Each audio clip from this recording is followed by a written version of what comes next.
Olá, engenheiro civil concurseiro! Estamos disponibilizando para você uma videoaula gratuita sobre vigas do nosso curso online de análise estrutural. Se tiver interesse em conhecer mais sobre o nosso curso, acesse nosso site. O link está na descrição do vídeo. Bons estudos e até mais!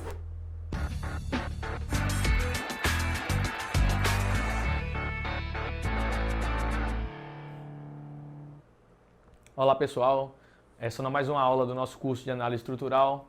Nessa aula, que será a parte 1, vamos falar sobre vigas. Então, o que são vigas? São elementos onde a flexão ela é preponderante em relação a todos os esforços solicitantes que nós vimos nas aulas anteriores. Nas vigas, a flexão é aquela solicitação onde se mais acontece nesse tipo de elemento. Nas vigas, o que mais? Ocorre efeito cortante? Ocorre efeito cortante. Ocorre efeito normal? Também. Pode ocorrer torção? Também. Então, nós devemos determinar todos os diagramas dos esforços solicitantes para fazermos o dimensionamento desse elemento estrutural. Até analisarmos qualquer tipo de análise é feito em cima dos diagramas dos esforços solicitantes.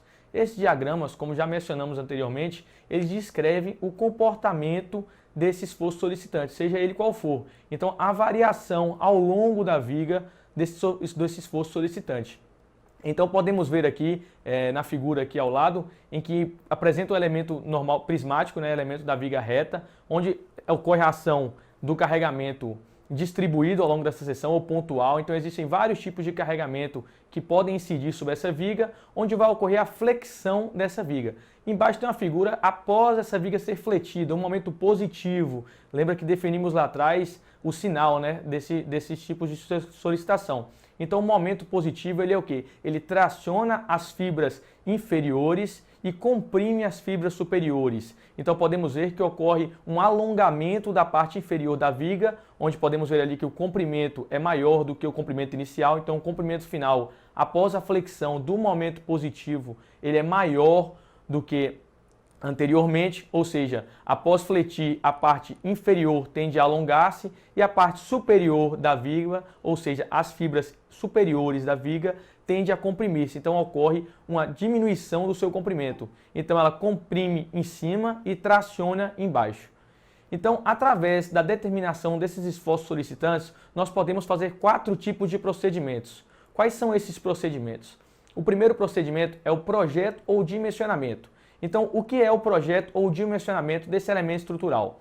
Nós temos a viga, é determinado o seu carregamento, o esquema estático da viga é determinado, então depois podemos fazer a análise estrutural da viga. Essa análise estrutural da viga com relação ao projeto ou dimensionamento é feita da seguinte forma: nós determinamos o diagrama dos esforços solicitantes. Através desse diagrama podemos determinar as tensões, as deformações e com isso realizar o projeto desse elemento, ou seja, dimensionarmos esse elemento para atender essas solicitações. Então, isso é o projeto ou dimensionamento desse elemento estrutural.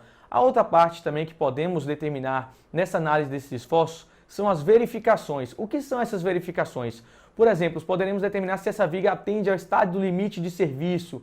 O que é isso? Se ela atende àquelas especificações normativas que nós também já vimos nas aulas anteriores. Podemos verificar o quê? Um acréscimo de carga.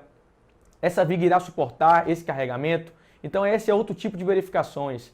Então, tem outra avaliação da capacidade resistente. Então, essa viga ela foi dimensionada para tal carregamento. Se eu aumentar esse carregamento, essa viga irá suportar esse acréscimo de carga. Então, isso é o chamado avaliação da capacidade resistente da viga.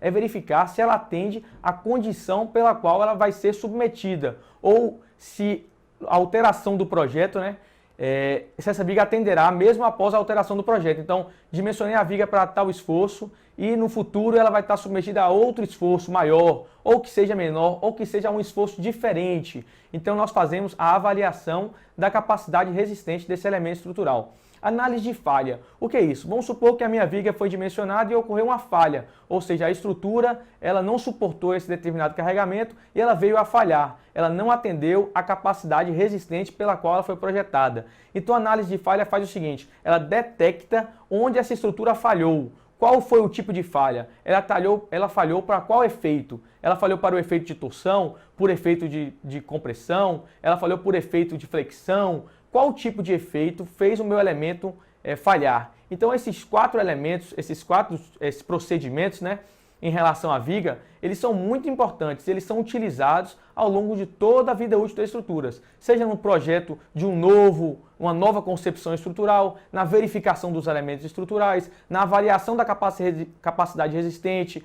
seja uma nova carga ou até mesmo a carga existente.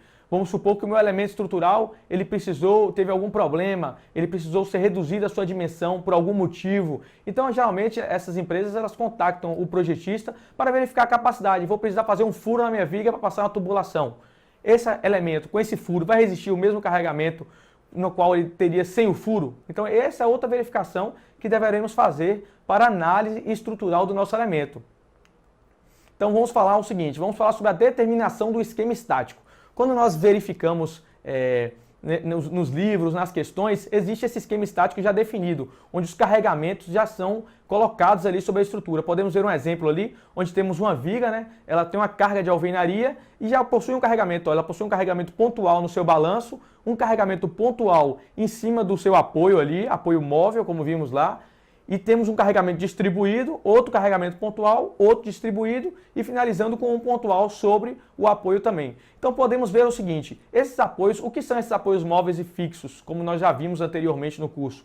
Esses apoios restringem a deformação desse elemento ao longo desse eixo. Então o apoio fixo ali está restringindo a deformação perpendicular a ele. Então podemos ver ali, nós vamos aprender aqui nas próximas aulas a determinar esse sistema estático. Como eu defino essas cargas? Como eu chego a esse valor desse carregamento distribuído? Então, através do projeto arquitetônico, nós definimos o esquema estrutural e chegamos à determinação desse sistema estático.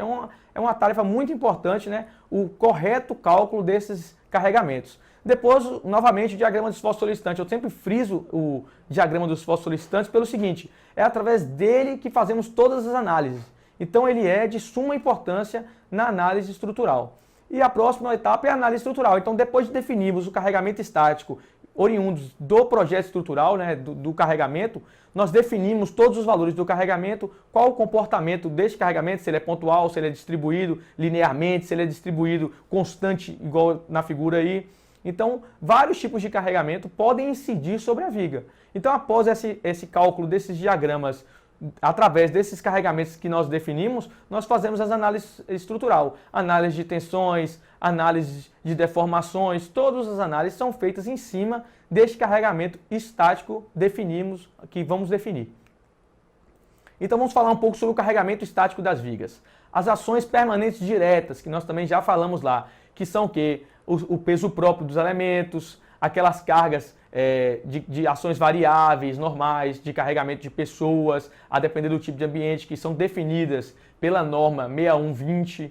Então essa norma define os carregamentos que são incidentes sobre as lajes, carregamentos que são sobre a superfície e depois esses esquemas estáticos serão calculados nas vigas. Então, como definimos os carregamentos das lajes? É isso. Vamos pegar o quê? O peso próprio e todas as cargas distribuídas sobre a laje.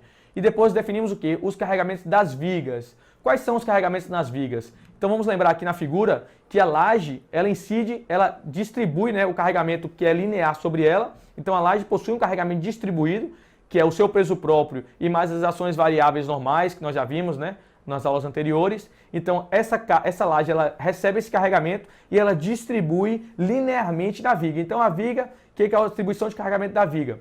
São as reações de apoio das lajes, o seu próprio peso, o peso próprio dele, e o peso próprio de paredes que podem incidir sobre as vigas. Pois o quê? É muito comum nós termos paredes ligadas diretamente sobre as vigas. Esse carregamento ser feito sobre as vigas é comum, então eles devem ser também determinados. Então fique atento aí para vocês que não existe regra única para a determinação desses carregamentos estáticos. O que existe é o quê? Um consenso, uma prática e alguns valores de referência por normas que vamos definir esse carregamento. Então a variação desses valores e sua determinação é diferente para cada tipo de projeto. Então deveremos sempre avaliar caso a caso esses valores desse carregamento para que podemos calcular de maneira correta e coerente qual será esses valores de carregamento sobre a nossa estrutura. Então não adianta nem aumentarmos demais esses valores que aí vamos estar calculando a nossa estrutura, então ela vai ter uma estrutura super armada, dimensionada além dos esforços na qual ela vai estar sendo solicitada, e nem podemos minorar este carregamento, claro. A nossa estrutura ela tem que ser avaliada para aquilo que ela vai estar submetida. Então, como é feito esse carregamento estático das vigas? Então, primeiro, como a laje ela gera uma reação sobre a viga, né, devemos determinar o carregamento estático sobre as lajes. Então, como é feito isso? As ações permanentes diretas são determinadas, o peso próprio da laje deve ser calculada. Então, temos o peso próprio de quê? Da camada de regularização, o peso próprio do piso que incide sobre a laje, o peso próprio do forro, que muitas vezes a laje ela sustenta o forro do pavimento inferior. Então, devemos determinar também o peso próprio de paredes também, que incide sobre a laje. Como é que é feito? O carregamento de uma parede, geralmente, ele é linear. Devemos distribuir ao longo de toda a superfície da laje. Então, como calculamos essas determinações dos nossos carregamentos? Então, para os carregamentos, para as ações diretas, né, o peso próprio da camada de regularização, qual o tipo de piso que eu vou utilizar, devo determinar também. O peso próprio do forro também deve ser determinado. Então, isso é calculado da seguinte maneira. Ela é a espessura dessa camada vezes o peso específico. Como é que eu sei? Essas informações são dadas no projeto arquitetônico. Então, no nosso projeto arquitetônico, eu tenho lá as dimensões e qual o tipo de material que será utilizado. Com o tipo de material utilizado, eu consigo ter as especificações do projeto. Então, o que trazem essas especificações? Muitas vezes, elas trazem o peso específico do material e a espessura também é determinada em projeto. Então, no corte do projeto, nós temos essa espessura. E aí podemos calcular. A espessura vezes o peso específico vai dar esse peso por metro quadrado. Então, é um peso por unidade de área. Então, determinamos este carregamento da laje em referente às ações permanentes através da espessura vezes o peso específico. Então, é uma formulazinha bem simples, né, de calcular. Devemos determinar sempre por metro quadrado de área de laje. Então, qual o peso por metro quadrado? Aí definimos esse valor. O peso próprio das paredes, como é feito o peso próprio das paredes? Ela é o comprimento vezes altura, vezes espessura, vezes o peso específico, sobre a área da laje. Então, vamos recapitular aqui. O comprimento, altura e espessura nada mais é do que o volume da parede. Então, a depender do tipo de tijolo que é utilizado, né, de tijolo cerâmico, tijolo maciço, então a depender do tipo de material utilizado, esse valor do peso específico também é tabelado pela mesma norma 6120, que é a norma responsável por determinação dos carregamentos lá. Então, sobre a área da laje. Então, que área de laje? Que minha parede ela incide sobre uma superfície, uma parcela da laje só. Ela não incide sobre toda a laje. O que a gente, geralmente, os projetistas fazem? Eles distribuem esse carregamento ao longo de toda a área da laje. Então, você calcula a área inteira da laje sobre a qual está incidindo aquela parede e distribui esse valor. Então, como a parede, né, ela possui revestimento, às vezes possui tem reboco, né, tem algum outro tipo de revestimento especial, geralmente nós definimos essa espessura vezes peso específico por um valor chamado valor por unidade de metro quadrado de parede.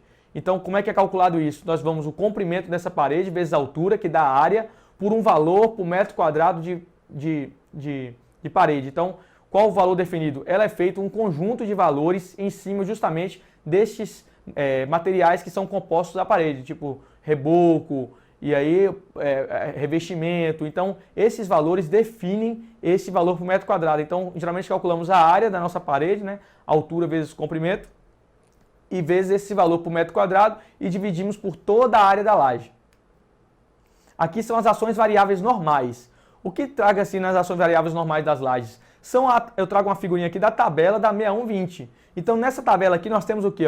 O local e a carga por quilonewton por metro quadrado. Então, a carga aqui na ação variável ela já vem por quilonewton por metro quadrado. É uma ação variável. Aquela ação que ela incide sobre a estrutura, mas nem sempre, ela não é uma ação permanente. Ela vem e às vezes ela está sendo solicitada sobre essa ação e às vezes não. É uma ação que vem e sai sobre a estrutura. Então, nós definimos aqui para vários locais, arquibancada, balcão, banco, e aí tem edifício residencial, edifício comercial. Cada valor desse varia em função da utilização do seu projeto. Então, temos ali a carga em quilonewton por metro quadrado, vamos supor ali para uma determinada...